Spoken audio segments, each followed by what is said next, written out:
എല്ലാവർക്കും വരുന്ന പ്രശ്നമാണ് സ്ക്വയർ ടിന്നിൽ കറക്റ്റായിട്ട് നമ്മൾ ബട്ടർ പേപ്പർ ലൈൻ ചെയ്യാൻ പറ്റുന്നില്ല. അപ്പോൾ ഇതാ ഇത്രയും വലിയ പീസ് എടുക്കുന്നില്ലെങ്കിലും ഒരു കുറച്ചൊരു സൈസിൽ നമ്മൾ 8 ഇഞ്ചിൻ്റെ ടിന്നാട്ടോ ഞാൻ ഇവിടെ യൂസ് ചെയ്തിട്ടുള്ളത്.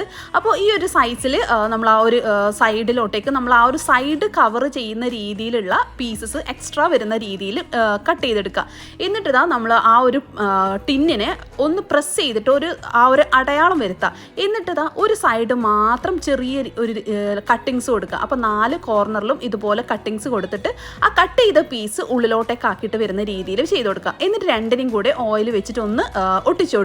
അപ്പോൾ ഇങ്ങനെ ആകുന്ന സമയത്ത് സ്ക്വയർ ടിന്നിന് സൈഡിൽ വേറെ പീസ്, സെൻറ്ററിൽ വേറെ പീസ് അങ്ങനെ വെക്കേണ്ട ആവശ്യമില്ല. നമ്മൾ plum cake, carrot beets cake അങ്ങനെയുള്ള കേക്ക്സ് ആയാലും നോർമലി കേക്ക്സ് ആയാലും സൈഡിൽ ഒറ്റ പേപ്പർ കൊണ്ട് തന്നെ ഈസായിട്ട് ലൈൻ ചെയ്യാൻ വേണ്ടിയിട്ട് നമുക്ക് ബട്ടർ പേപ്പർ ചെയ്യാൻ പറ്റും. അപ്പോൾ ഇതാ ഞാൻ എക്സസ് ആയിട്ട് വന്നിട്ടുള്ളത് സൈഡിലോട്ട് തന്നെ ഒന്ന് സ്റ്റിക്ക് ചെയ്ത് വെക്കുന്നുണ്ട് കേട്ടോ. ഇതുപോലെ അല്ലാതെ ചെറിയ പീസായിട്ട് യൂസ് ചെയ്യാൻ പറ്റും.